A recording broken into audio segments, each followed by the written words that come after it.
couple of you have asked questions regarding medical missions trips, and today I'm going to answer them.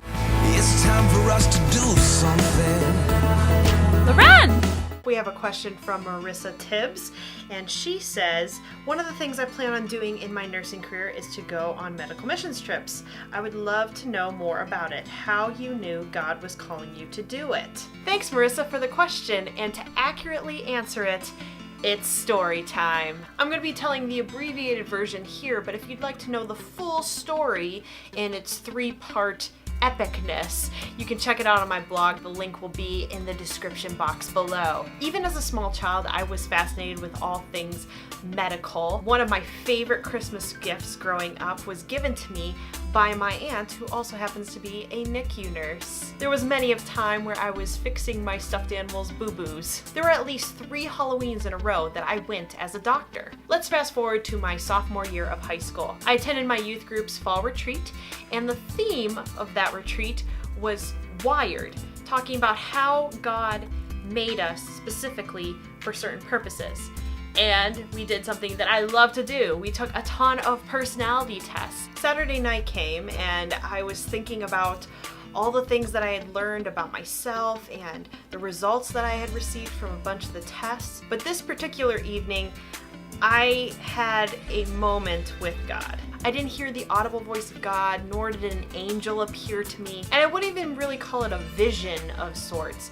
It was more like a thought. It just popped into my head, a daydream of sorts, of me helping a frail woman from another country and comforting her. And I thought, wouldn't it be cool to travel the world and heal people? It was a thought that completely captured me and filled me with unexpressible joy that someday I could bring hope and healing to the people of the world using the skills God gave me. So I firmly believe that I was called at the age of 15 to become a nurse. And I know I'm in the minority here. I know a lot of you are still in middle school and high school, and you're trying to figure out what you want to do with your life.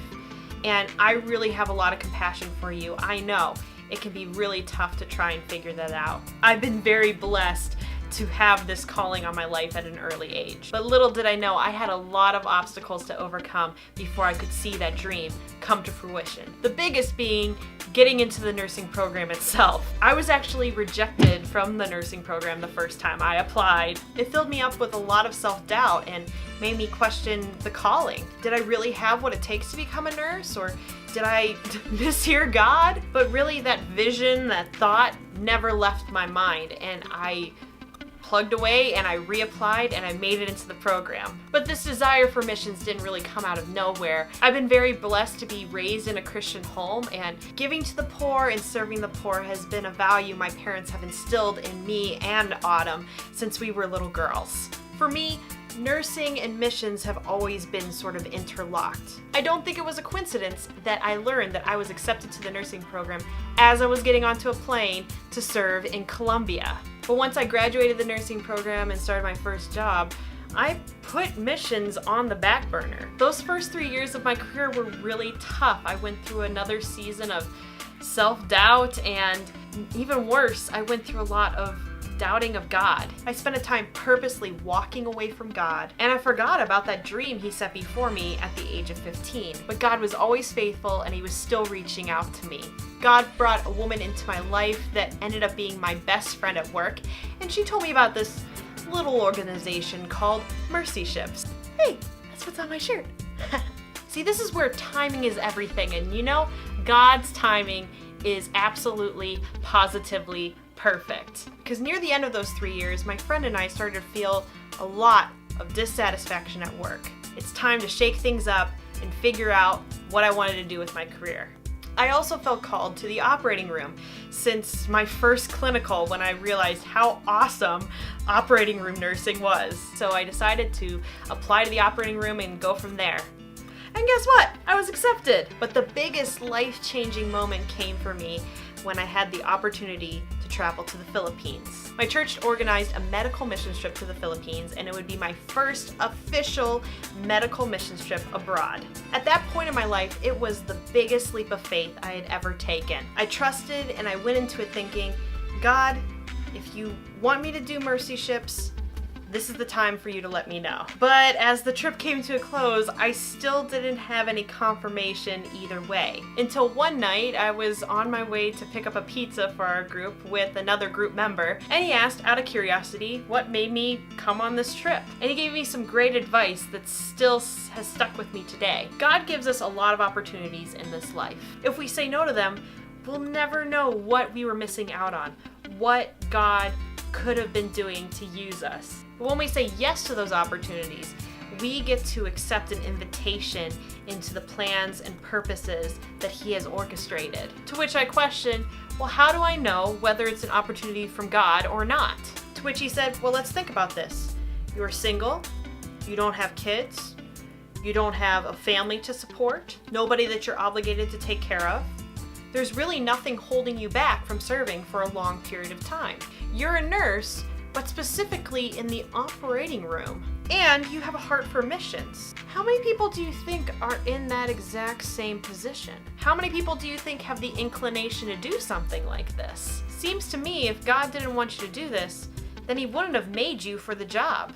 He gave me passions and pursuits and desires and skills that were perfectly made to serve others. After that moment, I decided to go and serve, and everything seemed to click into place. Any and every obstacle that seemed to rise against me eventually just crumbled away. I didn't need to ask for confirmation because all the doors were wide open. Less than a year later after that trip, I was on the Africa Mercy serving overseas in Madagascar. I was living the dream that I first saw at the age of 15. So if you're questioning whether you have a call to medical missions or not, I would ask you, is there something about the thought of serving that awakens something deep within your heart and your very soul? Does that dream fill you with hope and joy in a way that not many other things do? Do you have a desire to use the skills that you do every day